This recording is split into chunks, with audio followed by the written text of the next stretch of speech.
Sila'y nag-submit na ng kanilang report at kung ano po ang magiging desisyon po ng Pangulo dito, kung dapat pa po bang ituloy o hindi, dapat po silang magpatuloy sa kanilang pagtatrabaho. Hintayin na lamang po natin ang magiging anunsyo ng Pangulo. Pero sa ngayon po, wala pong pagpipigil, patuloy pa rin po ang pagtatrabaho ng ICI. But has there been a meeting already between the ICI and the President? Sa ngayon po, sa ating pagkakaalam ay wala pa po sa ngayon. At ang report po na to ay nabasa na po at pinag-aaralan mabuti kung ano po ang susunod na hakbang. Sa tingin ba ng Pangulo, Yusek, the ICI has already accomplished its mission as envisioned when the President issued EO 94? Wala pa po tayo masasagot patungkol po dyan dahil patuloy po yung pag-aaral sa ginawang report po ng ICI. Thank you. Susunod na tanong po, Rafi Ayeng, Daily Tribune. Ay, ma'am. Follow up lang din po. Ma'am, you mentioned medyo makapal yung report. May we know how many pages po ito? And bago po ba ang SONA ng Pangulo this coming SONA niya, matatapos na po o makakapagbigay po ng report ang palasyo? Sa atin pong pagkakaalam, wala po akong personal na kopya. Ito po ay halos 1,000 na pahina. At kailangan pong aralin, busisiin mabuti. Hindi po kasi ito basta parang nobela lamang na babasahin at magkakaroon na agad ng reaksyon.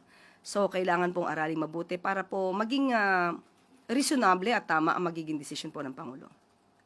May follow-up question po si Maricel Halili. Yusek, good morning. Do we have a timeline kung kailan natin makukuha yung resulta nitong pag-aaral sa report?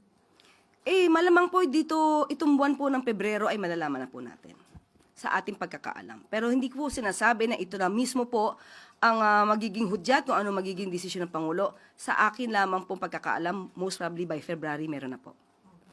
And ano po yung aasahan natin na pwedeng ibahagi ngayong buwan ng Pebrero? Especially marami rin po kasi yung naghihintay ng resulta kagaya po kung ano nang nangyari kay Zaldico.